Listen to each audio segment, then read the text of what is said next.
Well, hey there, guys. It's me, Dr. Plague. Thanks for joining me today for another one of our live streams. Give me just a second. I'm going to get everything set up there.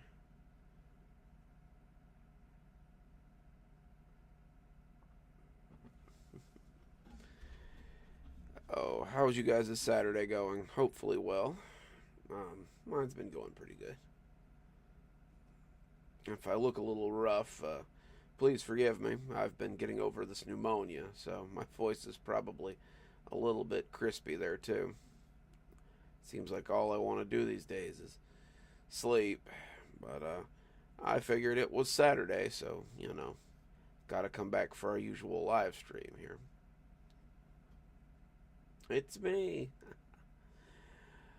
But yeah, hopefully you guys are doing better than I am, so let's see.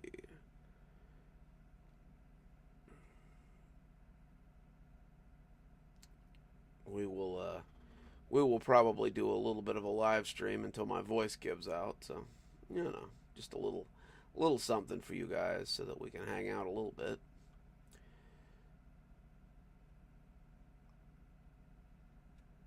Yeah, it's been not much fun. I had that flu that's going around, and then it kind of developed into pneumonia, and now I'm just kind of trying to get over that. So it's just a great weekend.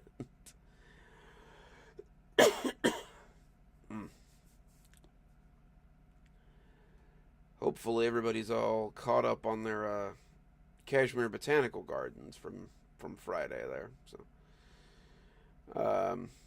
should be a few more of those too. I've got a couple left to read there. It's gonna be a good month for those up until probably the beginning of spring, and then we'll do a little bit of a mini series there for the lady. Hopefully she makes it back. Fingers crossed. Yeah, that's been about me, Bev. It's had me about sleeping at odd times and just being real tired and not really feeling like doing much. Not a great environment for writing either. I've been trying to write at work, but it leaves me so weak and not really feeling like doing much of nothing. But we do the best we can.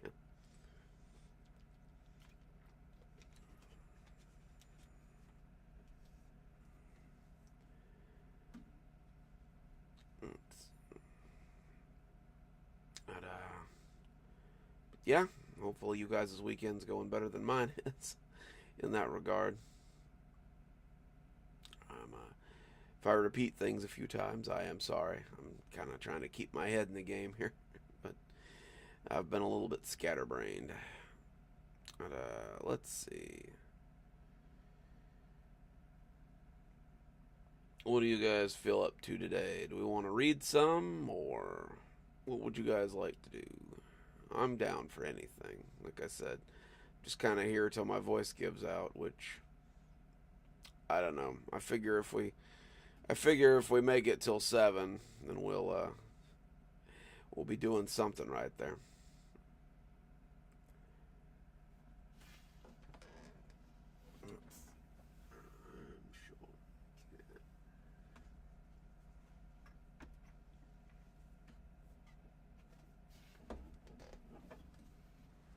Oh, let's see. I'm sure we can do a little bit of reading.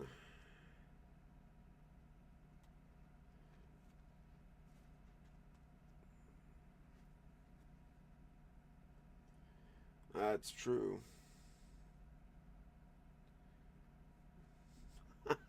I would never nap on stream with you guys. That sounds terrible for you guys. Just watching me sit here and do nothing.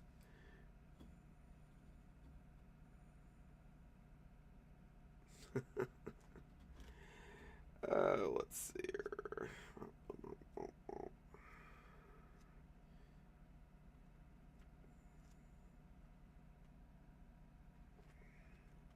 Trying to find a good story here.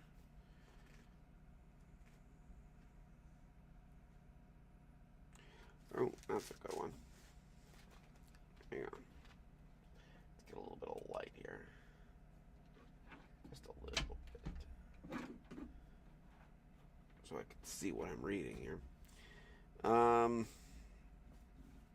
We're in bleak vistas today, so fairly recently.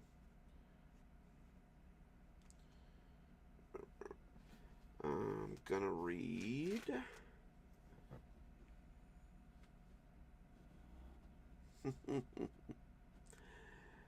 I'm gonna read Reflections from the Highway. So you guys settle in, and we'll do a little bit of a throwback stream here, I guess. Driving is easily the most tedious part of my job. I'm a salesman for an all-in-one printer company, and business has been slow for the last year. With the rise in personal printers, no one is lining up to buy a BizHub or a Business Center these days. Our loyal customer base has helped us through these troubled times, which was why I was at Garrison and Marco's, attorney at law, that day. I'd been trying to sell them on the latest color all-in-one system, which was a few years old by that point. They sent me back to the office with a "we'll think about it," and I started my 4-hour drive back to the office. That's how I came to be on the highway, behind the truck in the first place. The sun was setting when I left the law firm, and it was already dark by the time I got on the highway. I mingled with the cars and the big rigs that made the interstate their home. I was behind a particularly large 18-wheeler when I first noticed the thing. It started as a reflection. Have you ever noticed how an animal's eyes will reflect the light? Well, it was like that. I was sitting behind a guy with my low beams on when I noticed the sparkle from underneath the trailer. It was 3 or 4 small reflective points, and my mind started obsessing over it. What could be making those reflections? Some kind of axle or an ornament from the driver, something that he had stuck under the truck? It probably seems silly to obsess over something like that as you read the story, but when you're stuck in traffic on the interstate, your mind starts to wander, and it searches for all kinds of things to occupy your time. Whatever it was about midway between the front and the back wheels, too far under the truck for me to make out. It was a fun little mystery to puzzle over as I sat there in the gridlock. Some wreck up the way had brought us to a halt, and as I adjusted the radio in the beat-up old car that they gave the salesman to drive, I found my eyes returning to that thing again and again. My brain just wouldn't leave it alone, and I began to create reasons for the thing being under there. It could be for stability. Maybe the driver had put it under there so people didn't hit the back of the trailer in the middle of the night. Could be one of those stupid things that people often hook to their trailers just because they can. Whatever it was, my mind had decided to chase over it. I was watching it when my cell phone rang, and I fished it out of my pocket and found my eyes searching for it again as I answered. "Hey, Blondie. Good of you to make it. We're just reading some random stuff out of Bleak Vista, so have a seat. Join us." Oh, got my water right here, Bev. Just a little water, cause I woke up from my nap to come live stream with you guys, and in all honesty, I'll probably go back to bed once we're done. I've just got no energy these days. So, my boss asked, can we go ahead and put them down for one of those new printers? They said they would think about it, and they also said that their current printer was fine, so I wouldn't expect to see an order from them. He sighed. "Damn, I was really counting on offloading a couple of these to the firm. Did you tell them about the added features?" "Of course I did. I was about to tell him. I was no rookie salesman when I looked up and almost dropped my phone. The thing I had been focusing on for the last 20 miles had moved. It was subtle, But you notice these things when you've been staring at them for as long as I had. The thin fiber filaments had shifted somehow, and the patterns had changed. I was almost sure of it. I could hear my boss asking if I was still there, and I assured him I was and told him that I'd be back in the office in a few hours. He told me to just head home, that I could turn in my reports tomorrow. Sounds like you could use some sleep. You sound a little jittery. I thanked him and told him that I'd see him tomorrow before hanging up the phone and looking back at the thing under the truck. I could also see surfaces reflecting back at me now, instead of the four that I had seen a moment ago. They looked even more like eyes the longer I stared. Whatever wreck was up ahead must have been cleared out of the way, and we were suddenly moving again. We were bumping along briskly, and I was glad for the shift. My mind had suddenly turned what was likely some kind of ornament into something dangerous, and I really wanted to be from behind the truck. There was no chance of getting around them, though, as traffic was still pretty tight. I was trapped behind the 18-wheeler and the one behind me for the foreseeable future, and it appeared that I'd be stuck looking at this thing for a while. So, for the next 2 hours, we drove. I was in a, it was in the most nerve-wracking, it was the most nerve-wracking drive of my life.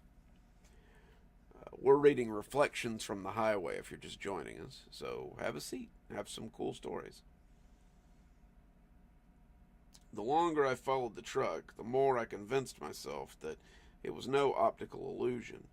Whatever was under there was definitely moving, and it had quite a few legs. It was using 2 of the thinner ones to hold itself underneath the truck, and the other 6 or 8, or even 10, to anchor itself to the truck itself. What was worse were those 2 reflective surfaces that I still thought of as eyes. They stared right at me, and I began to believe that it knew I could see it. I shook my head the first time I thought this. I was tired. I had too much coffee, and I was just seeing things. These were the excuses that ran around and around inside my head, like a dog chasing its tail. I didn't want to believe it. I was stuck behind a truck carrying a very different sort of cargo. I wanted to believe I was just seeing things and making things up to pass the time. That sort of delusion only lasted until the thing started moving closer. You see, the longer I watched it, the longer it watched me. I don't know if it knew I could see it, but it didn't seem to like the level of scrutiny I was giving it. It sat midway between the cab, watching me like a predator watching prey, and the longer it went on, the less safe I felt inside my car. Something that big could get in through the window or break a windshield. I would have nowhere to go in the gridlock and be an easy target if it chose to attack. But it was still trying to be rational, trying to be realistic. But I was still trying to be rational, trying to be realistic. There was no way that whatever it was alive. It was a trick of the light. It was just my mind playing tricks on me. When I finally got home, safe behind my apartment door, I would laugh about how silly I had been and feel really stupid. I was a grown man behind the wheel of a car, jumping at shadows. I began to use the idea as a security blanket, insulating myself in it, so I didn't go crazy behind the wheel of my car. That was when it moved again. The reflective eyes shifted suddenly. I don't mean they went out like a blink. I mean they shifted. I was looking at them 1 minute, and then the next, they slid beneath the trailer's underside. Suddenly those eyes were closer.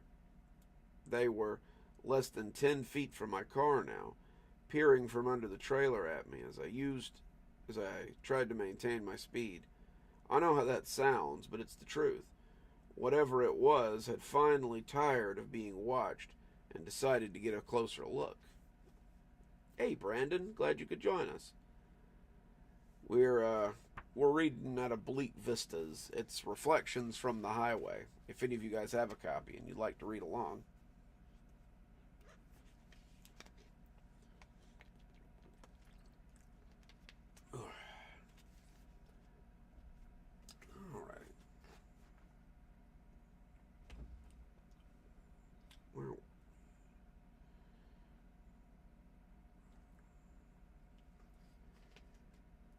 I felt a sudden stirring of primal fear. This must have been what early man had felt when it encountered something it didn't understand. When it saw the long teeth and heard the growl of some unknown predator, when it saw the all too intelligent eyes of an animal that was a little too human reflected in the darkness, when it came to realize that the safety of its cave could also be a trap, I imagined that it felt just as helpless as I did now. Helpless, but intent on living, too. I tried again to convince myself that I was just being silly. This was nothing more than a trick of the light. It was some errant spider web under the cab that my headlights were catching on. A web that now came loose and presented itself as some sort of boogeyman. I suddenly knew how to alleviate the fear. I could flip my high beams on. The high beams would show me the truck's underside, and I could see the source of all my fear. I reached for the switch, my hands much less steady than I thought they should have been, and wrapped my fingers around the knob. For a moment, I couldn't bring myself to turn them on. Did I really want to know? Did I really want this thing to know that I knew? Once the monster in the closet knows that you know it's there, does it have any other choice but to eat you? I shook my head and flipped the lights on. I know now that I shouldn't have done that. Hey, Sylvia, good to see you. What was under the trailer was no spider web, but the monster that I had feared it was. It was a spider the size of a large horse. It was easily 4.5 feet tall, or a large dog, not a large horse, the size of a large dog. It was easily 4.5 feet tall and was hunkered beneath the trailer's cluster of wheels. It looked at me upside down with its legs clinging to the metal, its fangs dripping some translucent liquid and clicking together as it squinted. It made a high, angry sound, and I could hear it from behind my closed windows, and the look it gave me was far too expressive on a face that terrifying. My brain seemed to give me a choice between fight or flight, and in my cowardice, I chose flight. I pulled around the truck, driving on the side of the road as I sped around the truck and the line of angry cars. Fortunately, there were no police officers in that line. Fortunately, an exit ramp was just a short distance from the truck. I whipped onto the ramp and left the highway, pulling into a small gas station about a mile later. It took me nearly 30 minutes to make my breath come at regular intervals, expecting that spider creature to attack my car at any minute. When I regained control, I drove home, deciding to take back roads rather than to risk getting on the highway again. It took an extra hour, but it felt worth the time to not worry about what was staring at me from under a truck. Oh, this old thing? I've had it for a while. So often in these stories, the moment of horror comes afterward. Some accident, a truck found abandoned on the side of the road, a dead body in a truck stop. But there was none of that for me. I never heard a news report alluding to anything strange or anything out of the ordinary. I could almost forget it until I close my eyes and see those far too expressive ones looking at me from as the high beams pinned it to the underside of the big rig. I take back roads whenever I travel now, avoiding the highway at all costs. I avoid big rigs as well. I don't ever want to see anything like that again. Well, it's getting there, Blondie. It's still a little cold, but it's certainly getting there. And that was Reflections from the Highway. I hope you guys liked it. Give a little bit of water here. Oh, as stated earlier, and if my voice is a little gravelly, sorry about that. I'm still getting over pneumonia, so I figure we'll live stream until it gives out, or I just can't speak anymore. Oof, it's been a rough couple of days.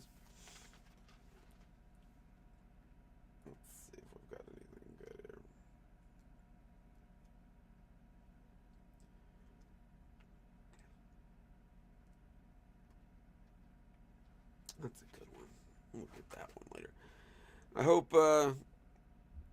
I hope you guys had enjoyed the end of the 1999 series that I read this week. That's one of my favorite pastas. Probably one of the ones I read to get into this genre. Um, I really like it. I didn't know some of the stuff I had read in it when I was first starting out is actually not part of the pasta. Stuff like I guess like the booby cartoons, because I that's the part I remember is the the little hand puppet parts of the cartoon. I think that's more me than anything, Blondie. My voice is kind of ragged today. Um, I'll scoot the mic a little bit closer though. Maybe it'll be a little easier to hear there. Um, no, I've got a I've got another old one planned for it's probably going to be our entire week of stories. I'm going to read Pen Pal at about the middle of March. That's another one that I really I really liked when I was starting out. I've probably listened to it about 1,000 times. Mm-hmm. It's 1999 is just like a super classic piece of creepypasta. Like it definitely has its issues, but it's pretty solid for like I guess like a 10-year-old creepypasta. Um like a lot of them at that point, the continuity was a little bit weird. Like they really didn't have very good continuity. Like it kind of differed from story to story. But a lot of the ones that I found that I liked, like the Russian Sleep Experiment or 1999 or Pen Pals or most of the Candle Cove stuff, it remains pretty consistent throughout, and I like that. Like I said, it's something that's hard to find. Paint so.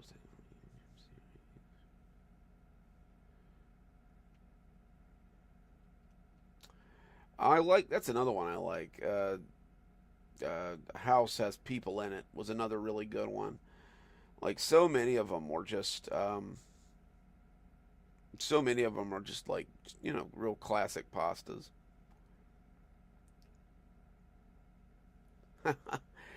Well, I'm hoping to lose some of that gravel pretty soon. It would be nice to feel well again for one of my off weekends. Oh well, thank you. It's like I said, it's definitely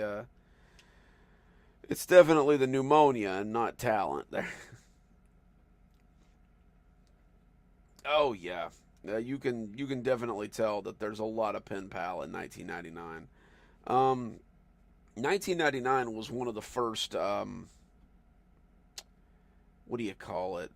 Like media pastas that I remember reading too. That like lost media, like kids cartoon kind of pasta.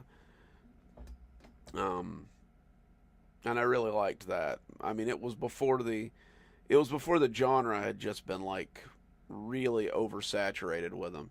So it was still kind of novel to have like a media pasta. Well, let's move right along. Trying to see how long this one is. Ooh, this one's a little long, but we'll figure this one out.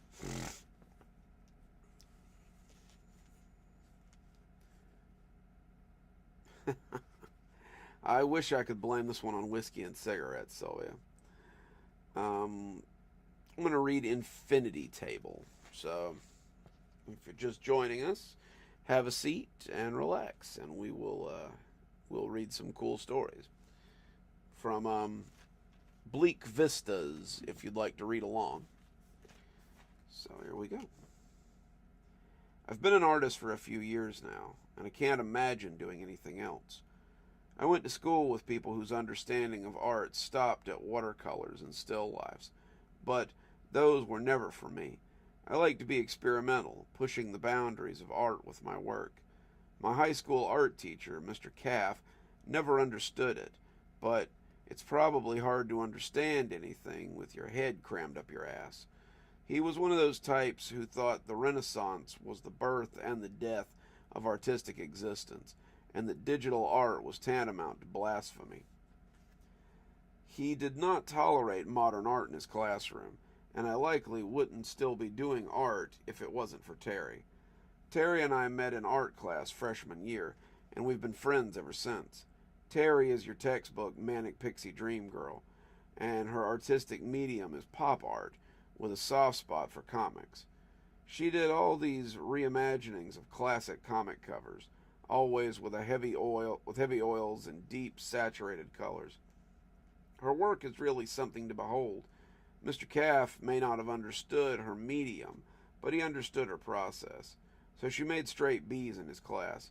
I have a theory that he was trying to get into her ripped up blue jeans, but manic pixie dream girls rarely go from middle-aged high school teachers.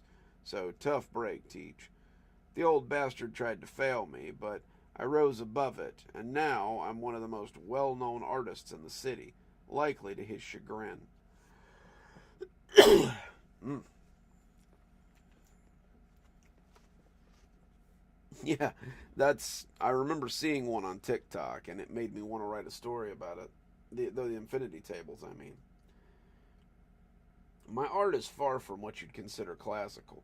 I make sculptures from various mediums, do charcoal prints, weird displays of paints and acrylics, and recently I've begun doing metalwork sculptures and something I'm calling transitory mundane. The basic premise is that you take something ordinary, a refrigerator or a couch or a TV, and make it utterly mind-blowing. My horror fridge took first at last year's fall gala, and my TV apocalypse made the paper earlier this year. This time, however, I've got something really interesting. Terry raised an eyebrow as I pulled the cover off my latest art project. I call it the infinity table. Terry looked dubiously at the rectangular living room table. A thick piece of glass popped over the dark opening. It just looks like a regular table to me. I'm not sure what kind of concept you're going for, but I don't get it. I grinned as I leaned down, flicking a switch on the side, and as it lit up, it revealed the trick. Through mirror placement and strategic lighting, the inside of the table resembled nothing so much as a black pit that proceeded downward into infinity. A ladder was installed on the side, and it seemed to descend into the pit, the mirror magnifying it on and on and on into the void. Terry's jaw dropped as she oohed appreciatively over the illusion. The rough walls and the lighted crystals added a nice touch, if I do say so myself, and the whole thing looked like a tunnel into the earth. That's so cool. It's so simple yet intriguing. Everyone is going to want one after the show next week. But only one of them will get it. I think this may be my greatest piece yet, Terry. The two of us cackled over my brilliance, and Terry told me about the panel series that she planned to do as her entry. Terry had been hard at it on an original comic series, so tired of bringing others' works to life and not getting any of the work of her own. She was debuting a series of oil paintings from her own personal collection, and she hoped that they would drum up some interest for the upcoming series. I was listening, really I was, but my eyes kept being drawn back to the yawning chasm that lay in the center of the table. It was just an illusion. I knew it was an illusion, but I couldn't keep myself from feeling the sightless black eye as it stared at me. It had discomforted me before, the way a scary movie makes you shiver even after it's over. But I'd always managed to shrug it off. I had created the illusion. I knew it wasn't real, but I could still swear that something lurked within it. I knew it didn't, but it still intrigued me, like a bird that knows the bag will trap it but still wants to know what's inside, like a man who knows the void stares back but goes right on staring.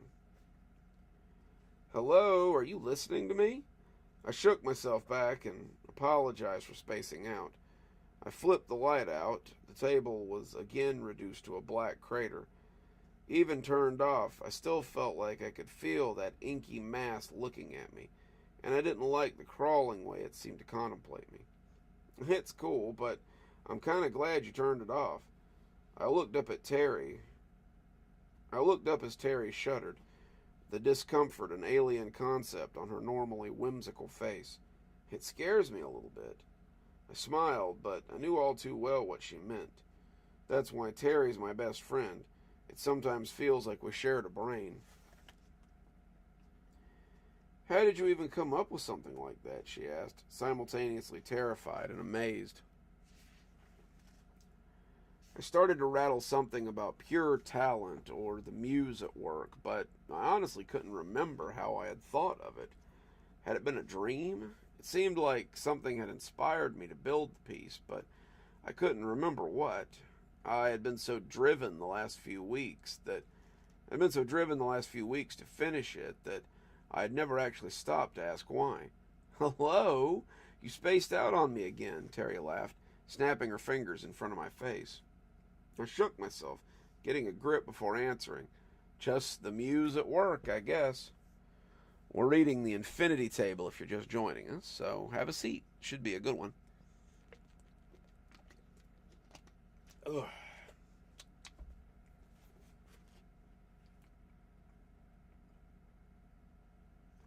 I took her out for drinks then, wanting to forget the feeling of that dark eye as much as she did. Despite my best efforts, it was never far from my mind. When I stumbled back that night, a few drinks turning into a few too many drinks, I stood over the table and looked down into the dark, unlit eye. Even drunk, I felt the regard of that hateful space, and it sobered me. I could feel it staring at me through the flimsy haze that lay between us, and it seemed to long for its forbidden freedom. I reached for the switch with a shaky hand, the mechanism snapping crisply as it came to life. The hole stretched into the earth, a dark and gasping maw that filled me with dread. Why had I created this thing? How had it occurred to me to make such a hateful portal? How had I contemplated it? The longer I looked at it, the more certain I became that I could see something towards the bottom. It seemed to move within the dark eye with frantic, herky-jerky jitters.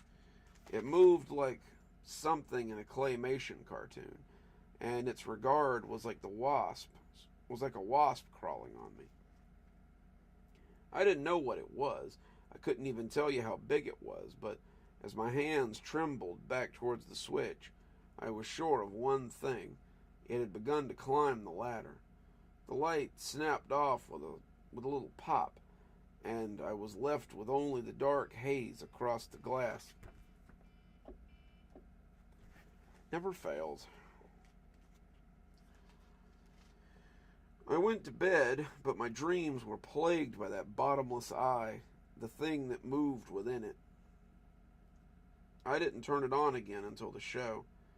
I debated pushing it into the alley behind the apartment, forgetting that it had ever existed, but I couldn't. I had too much time and money invested in the project to walk away. The components hadn't come without a cost, and the prize money, not to mention the money I would make once I sold the table, would allow me to do art for another few months, or so I hoped. If it flopped at the show, I might have to actually find a job, and that would be the biggest blow to the art community of all. So I loaded it into the back of my ratty little pickup truck, the camper shell, allowing it to ride safely. I had secured it with ropes, not wanting it to tip over and break, despite my misgivings. I could tell myself I kept kept checking the rear view the whole way there to ensure that it didn't get damaged, but that was a lie. I wanted to make sure that nothing simply crawled out of it as I drove through the crowded streets of Seattle to what I hoped would be a feather in the cap of my career.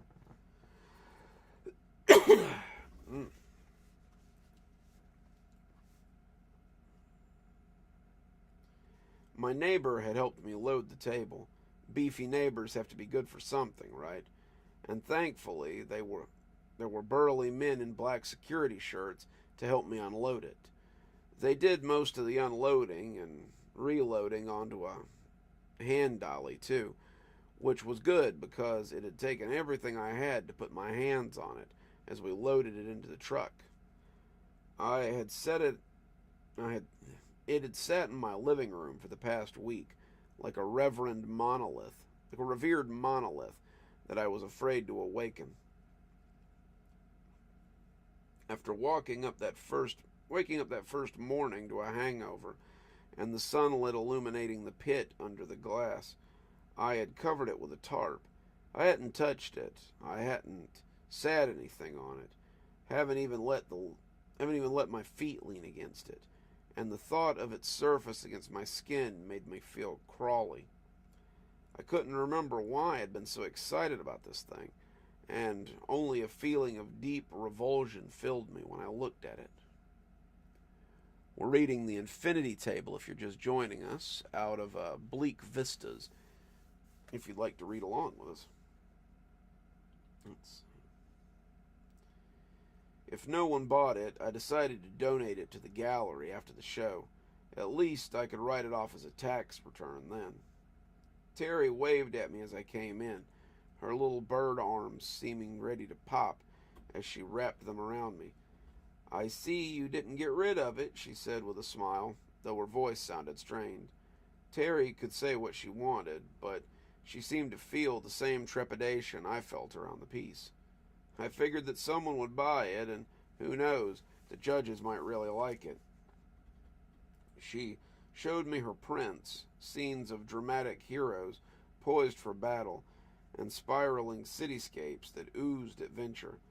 I made the appropriate noises over them, genuinely impressed with them. It was always cool what she could do with oils and paints, but tonight she had really outdone herself. I gave her another hug, wished her luck, and I pushed my hateful table over to the area that had been designated for me. Sorry.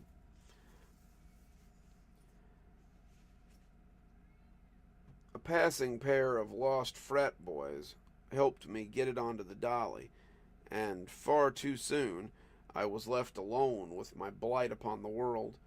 I didn't turn it on. I didn't really want to look at it. Oh, my goodness, Normal. We have a special guest. Sorry. Someone has decided to crash the party.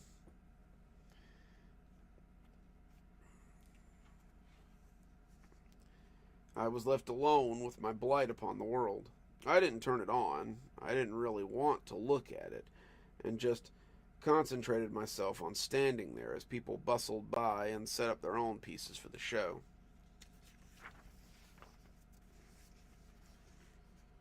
20 minutes later, someone called my name, and I turned to find a stern-looking woman looking over the piece. "What is it?" she asked, a ribbon on her shirt letting me know that while she wasn't a judge, she was still very important. The ribbon let everybody know that she was a contributor, the color putting her in the highest tier. "I call it the Infinity Table," I told her, her scowl unimpressed. I reached down, my fingers trembling, and flipped the switch. I expected to see an angry something looking up at me, the glass bearing long cracks where it had battered it from the other side. Instead, it was just the same tunnel as always. It regarded the two of us with an unfriendly familiarity, and the stern-faced woman looked impressed as she took it all in. He's such a ham. Let's see. Very interesting. Not my style, but very interesting. You should leave it on if you want anyone to buy it. The endless tunnel is a definite selling point. I waited for her to move away before switching it off again. She had a point. Normal, your claws are sharp. She had a point. If I wanted to get rid of this hateful thing, I needed people to see what it could do. The fear of something climbing out of it was really silly now, as all these people stood around me. But it was a silly feeling that I couldn't shake. Ultimately, my greed overrode my fear, and I flipped it on to draw some interest. And interest I got. People came over to have a look, and there was a fair amount of oohing and ahhing. They asked me how I had done it, wanting one for their very own, but I told them that it was a one-of-a-kind piece. Normal. I'm trying to read, buddy. One-of-a-kind piece, and would likely carry a very steep price tag. All the while, my eyes kept flipping back to the crevice in the center of the table, as though I expected to see something crawling out from the depths. I could see, or at least I imagined I could see, that stunted figure as he stalked back and forth at the bottom of the pit. It was trapped there. This was its prison, and now I had given it a means of escape. I had invited it out of the pit, and now it could come into the world, and wow, how did you ever come up with something like this? I started. Someone new had come up to ask me about the infinity table, and I told them again about the concept. It all sounded so false to me now. I hadn't come up with it, though I could certainly talk about it in an educated manner. What a smart little bird I was. I could talk oh so prettily about my new project, using all the right buzzwords and trendy lingos to catch all of these. Okay, normal. Okay. To catch all these yuppies' attention. I was an artist. I created art, but this was beginning to feel like something else. This was beginning to feel like being used. We're reading the infinity table if you're just joining us, so have a seat. We're coming close to the end, I think. Despite these misgivings, the show was going very well. People loved the infinity table. They thought it was really cool and a great perspective piece. I had a few tentative offers, but nothing serious. I would have probably taken the first serious offer, but the hole in the table kept distracting me. You got that right, Sylvia. As I talked to people, I could see the small something beginning to climb the ladder. It was still tiny, like a fly crawling on a window pane, but as it climbed, it got larger and larger with each rung it grabbed. There was no way it could be real. I had built the thing. There was no hole in the void. It was all an optical illusion. Even so, the small creature was climbing up and up and up, and these stupid airheads talked on and on about how much they loved the table. Hey, you okay? I had to stifle a scream, realizing I'd been staring at the table for nearly 5 minutes. Terry was there, a well-dressed man grinning from her arm. Terry wasn't tall, but this guy looked like he might be some kind of hobbit. He was short, hairy, dressed in a luxurious white suit with a gold chain and a lot of very aggressive chest hair.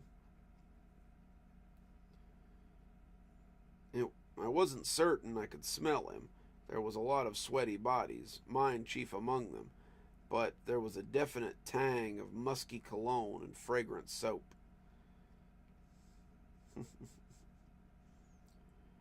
Terry was smiling, but the smile looked paper thin as the man, whom I was already calling Leisure Suit Larry in my head, rubbed an arm against her hip.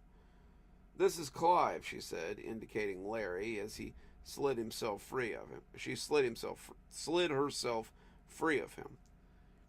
He liked my art so much that he decided to buy all 5 pieces. I just knew that he had to see her infinity table, so I brought him over to have a look. Translation, Leisure Suit Larry was loaded, and she was hoping that he could solve both our problems. Larry had sized me up as she spoke, and I felt my skin crawl under his less than altruistic stare. I consider myself a lover of art, amongst other things.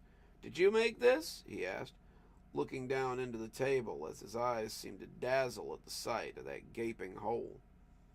I did, I began, but before I could say anything else, I looked down at the table and felt my throat constrict. It was bigger now, the size of a thumbprint, and climbing fast. It was speeding up, climbing rapidly, and I wasn't sure how the other two hadn't seen it. Did they not see the shadowy little creature as it grew from a thumbprint to the size of a silver dollar? Larry was saying something, complimenting my work, but all I could focus on was the growing spot of black as it climbed like a mad thing. I'm sold, love, he said to Terry, and the word love made her flinch. I'll pay you $30,000 for it.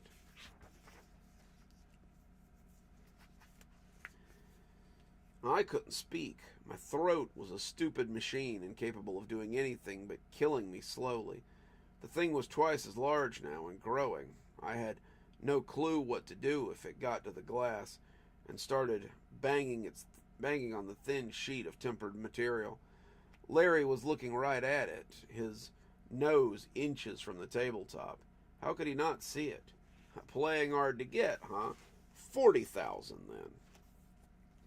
I could make out the top of its head, its face turned up to look at the land above.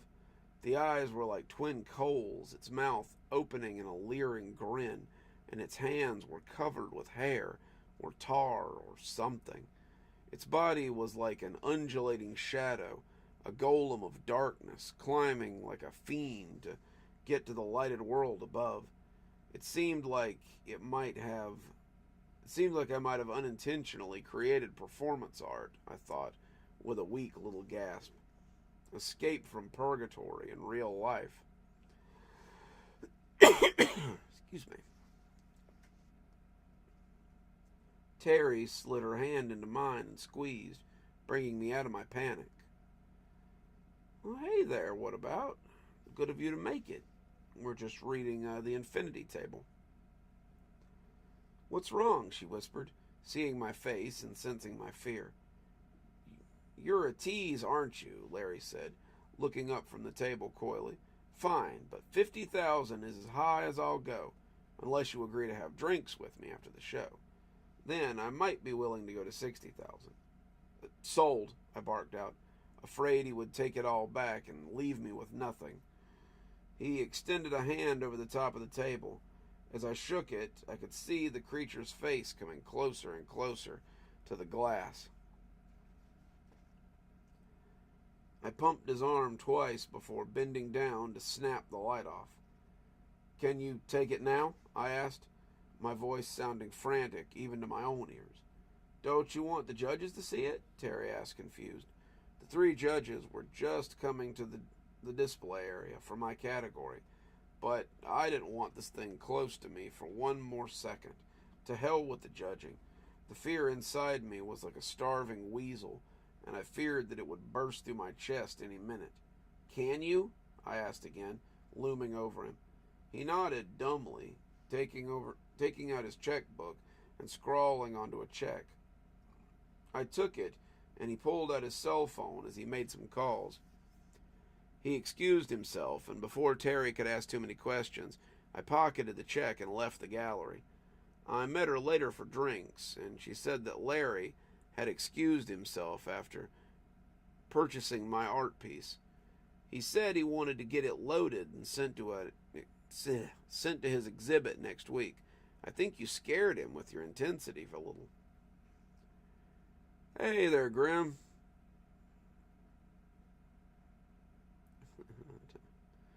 That's probably a good idea, Grim. I'm slowly losing my voice to pneumonia tonight, so I don't know how much longer this one's going to go on. I'm already clearly losing the fight.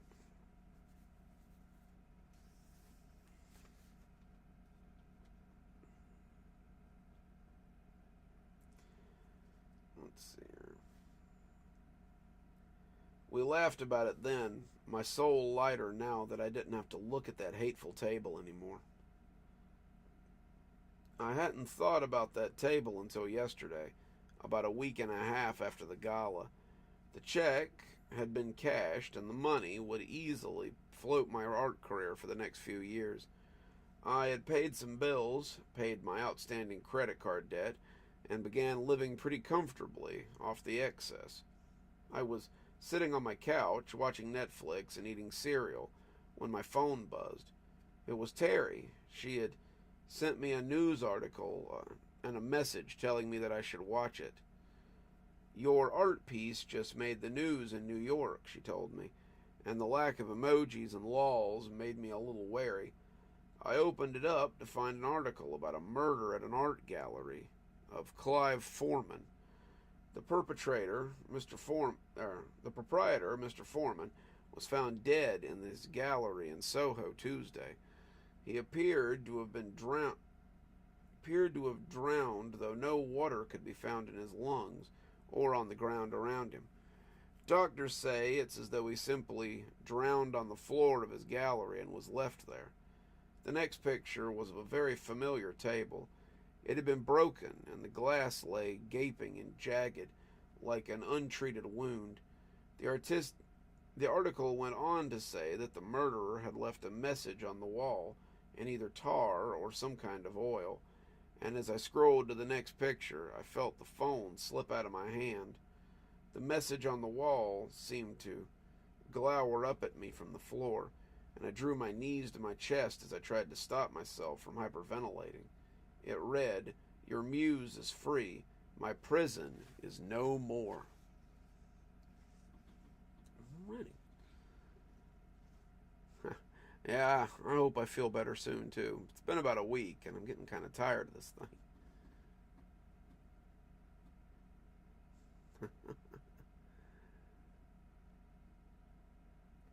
Wow. Not as young as you might think, but I'm definitely trying to power through it. I needed to get up and do something besides sleep.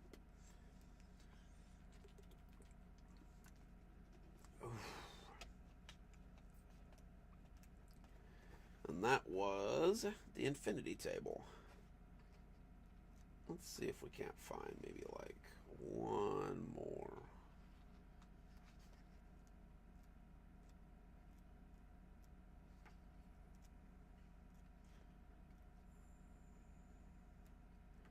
Maybe like one more really good one.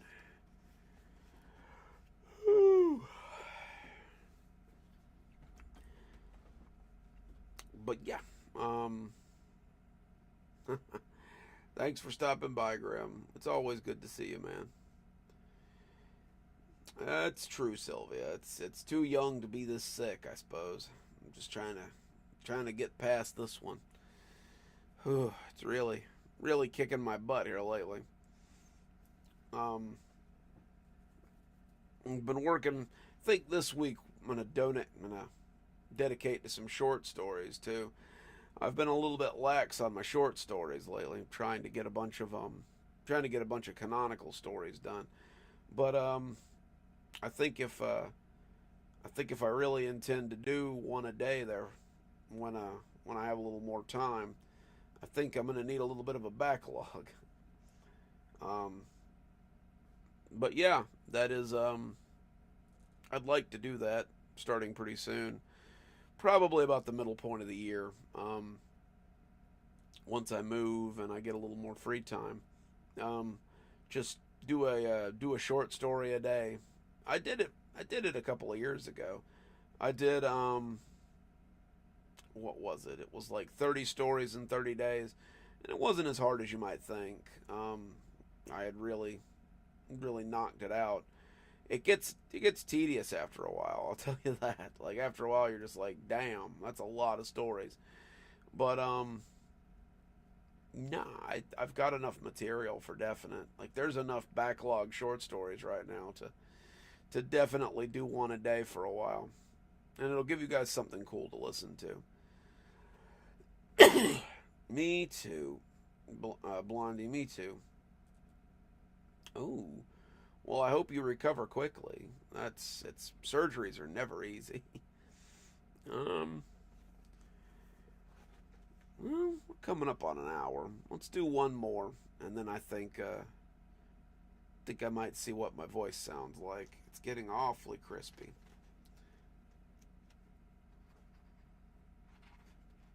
Let's, yeah, I think that's what we'll do. None of us. This one's called "The Man Who Lived in the Hollow Oak Tree." Another really good one.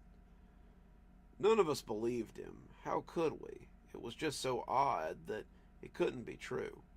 I swear to you that it happened. I can't prove it, but I swear that it happened.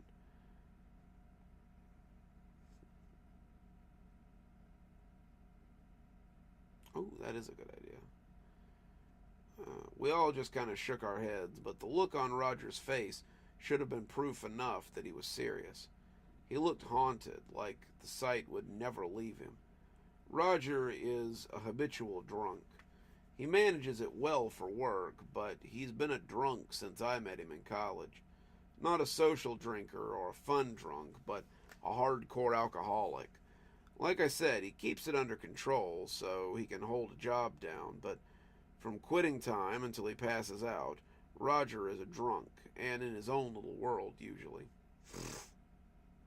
Oh, here lately I've been living off of mint tea, which has been pretty good. The story he told us happened in the park last night, and how he told it makes me think he might have been stone sober while he did it.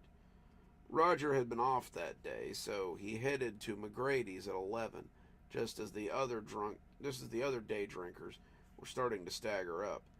He drank his lunch, met us for shots after Ryan and I had gotten off of work, and then left about 8 when the bartender told him to stop smacking the jukebox or to get the hell out. Roger, very drunk at that point, had staggered out and gone to the park across the way.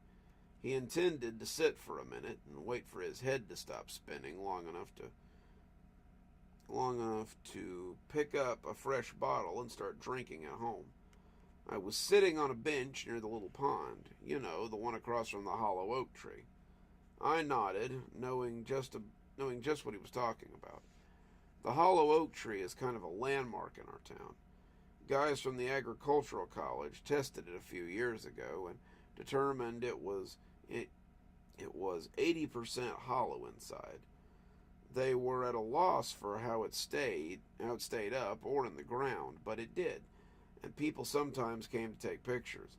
The city had set up a chained perimeter around it, and you weren't supposed to touch it or disturb it in any way. So I'm sitting there watching the sun go down and night begin to settle when I see this guy come out of the tree. We had asked him if he meant that someone had been sleeping at the top of the tree or at the base of the tree, but Roger just shook his head and repeated that the guy had come from inside the tree.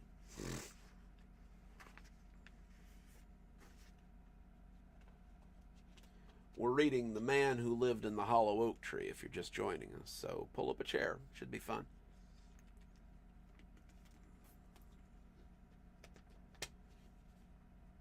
It's like, he said, floundering for words, remember when you were a kid and you played with Play-Doh? You had that thing that would squeeze the clay through the little holes and make like spaghetti? Well, it was kind of like that, except so much worse. He said it had started with an arm. Roger had thought it might be a squirrel or a bird, but when the fingers gripped the bark, he began to think that he might be hallucinating. The arm pulled itself out of the knothole, and pretty soon a pale shoulder was sticking out too. The shoulder stretched and turned, and when a head followed, Roger said he almost screamed. He was certain he was hallucinating, sure that it was the sauce that had finally cooked his brain, but he doubted even his mind could create something like this. The tree pushed the person out, head, shoulders, knees, and toes, and the man hit the ground on all fours like a spider. He scuttled across the grass under the chain, and When he got to the edge of the barrier, he started making gagging noises. As Roger watched, the man had thrown up a dozen small somethings and then scuttled to the other corner of the barricade and did the same. He had done this 3 more times, upchucking into each, and when he looked up from the 4th round of this, he had made eye contact with Roger. The man's face, he said, had been confused, but not afraid. He was looking at something unfamiliar, and when he smiled, Roger felt his breath catch in his throat. The man's teeth were pointed like a bunch of sewing needles, and the look had been far bigger than Roger's panicked brain could understand. The smile looked painful, too big, like he could have swallowed me whole. Roger had run then, ran all the way home. That's where we found him that night, passed out on the floor and mumbling in his sleep.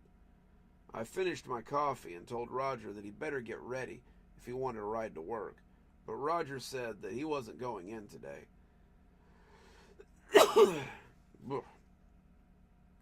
He told me to tell the boss that he didn't feel well, and I told him I'd meet him at McGrady's after work.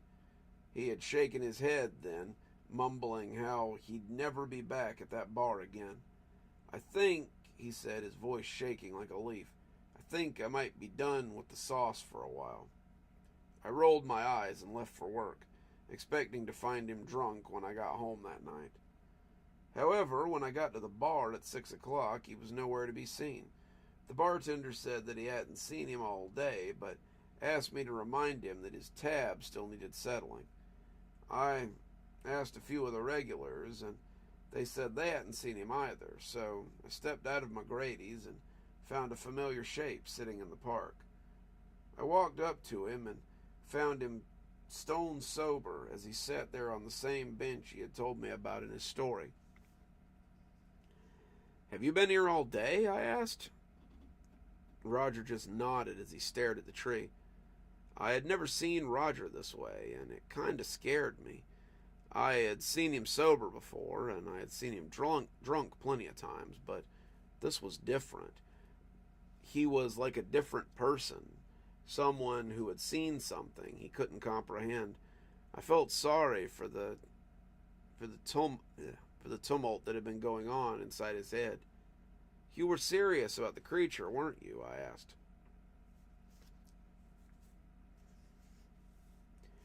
Roger nodded, his eyes boring into the tree like he meant to melt it. I wanted to walk away, but I found myself sitting beside him instead. My morbid curiosity had gotten the better of me, and if the creature was real, then I wanted to see it too. We sat like watchers in a theater, waiting for the show to begin. It wasn't a short wait either. 6 became 7, 7 became 8, and as we watched the sun sink lower and lower as 8 became 8:30. It was high summer, and the days were long.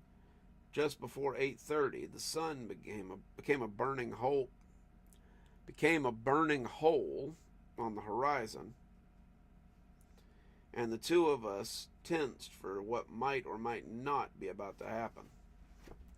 "All right, Normal. You're much too warm, sir. You gotta go. Come on, you. Say bye-bye."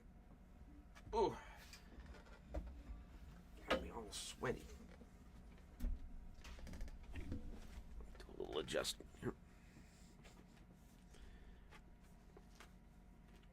Where were we?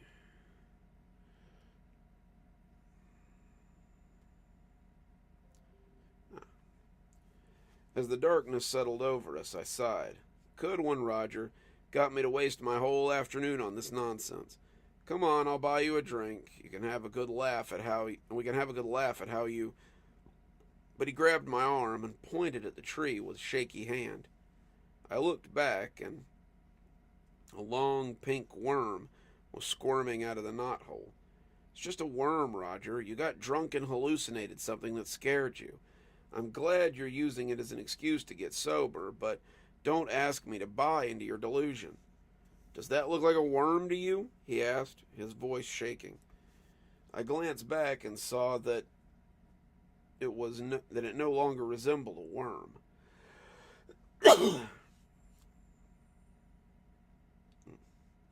The worm had become the worm had become five, and they were attached to a pale pink hand. The hand had unfurled from the hole like some alien flower, and as the wrist made its way out, I realized that the show had just begun. The wrist emerged, and behind it came an arm and an elbow. The shoulder was next, and as the tree sprouted a man, I found myself unable to look away. He came slithering from the knothole, the boneless creature in human flesh. It was like watching dough being passed through a press, and I wondered how it could possibly do this. When the head came free, it looked like nothing so much as a helium balloon being inflated. How? I gibbered, my mind refusing to understand what I was seeing. How can this be? If Roger knew, he never answered. The two of us sat mesmerized as we watched this fully grown man come sliding from a gnarled opening too small for a squirrel to fit in. He hung from the opening when it was down to his legs, a caterpillar ready to slide from its cocoon. He hit the ground on his back before flopping over gracefully and scuttling on all fours towards the little chain fence. When he opened his mouth, a spray of small somethings spilled onto the ground. They were black, looking like the smooth river of stones you sometimes smooth river of stones you sometimes see at Hobby Lobby. He threw up about 20 of them before scuttling to the other corner. He repeated the operation 4 times, and as he opened his mouth for the 4th time, I saw the double row of pointed teeth and oddly large mouth. He looked up after seeing us, and just as Roger had said, he smiled before scuttling back into the tree and pressing himself into the hole.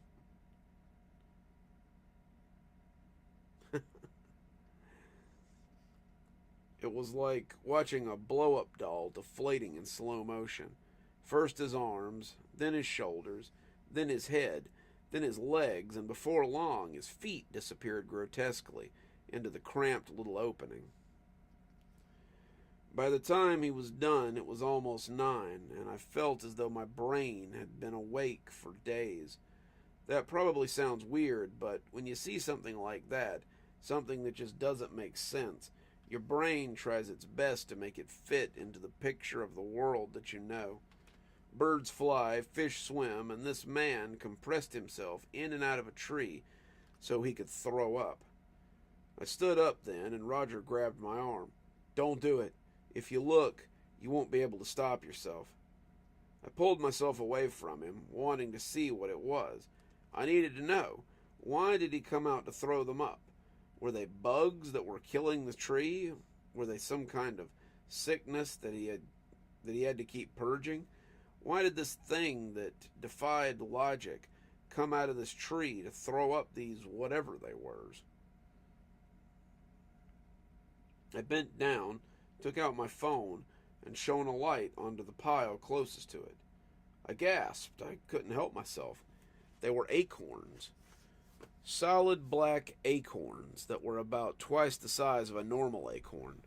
I reached down to pick one up, but my hands froze before I could touch them. I stood up, wiping my hands despite it having never touched anything, and offered to buy Roger a drink anyway. After what we had seen, we both probably needed one. "No thanks," he said, getting up to go. "I think I'm done drinking for a while. Maybe you ought to come home too." We ended up heading home and just watching TV for the rest of the night. Roger hadn't had a drop of alcohol in months, and I still dream about that strange creature once or twice a week. It will fade in time, but I want to get it down here so others know. Given what happened yesterday, this information might be something people need.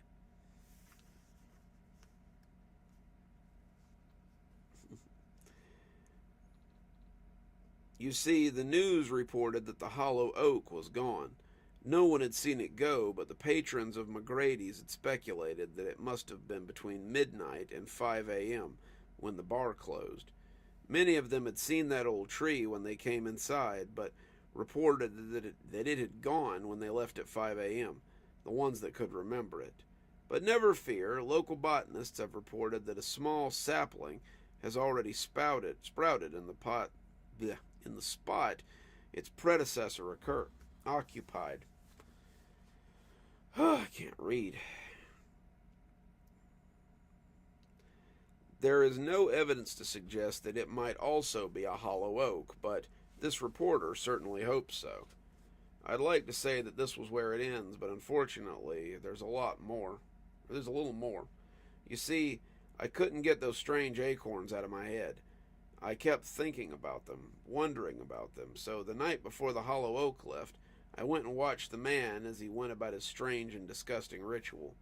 Once he had gone back into the tree, I went to the pile and took one. I put it in my jacket pocket, and now it's sitting on my desk. It seems to draw my eye, the little acorn almost appearing to beat like an infected heart, and my mind tells me to plant it in the ground. Roger told me that if I touched it, I wouldn't be able to help myself, and he was right. I don't know how much longer I can stop myself from planting it, but I fear what might come tumbling out of it one night if it grows. So if the hollow oak tree lands in your town, don't touch its strange occupant's acorns when he comes to deposit them.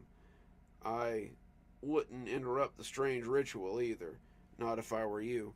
The occupant seems harmless, but all those teeth must be for eating something. And that is The Man in the Hollow Oak.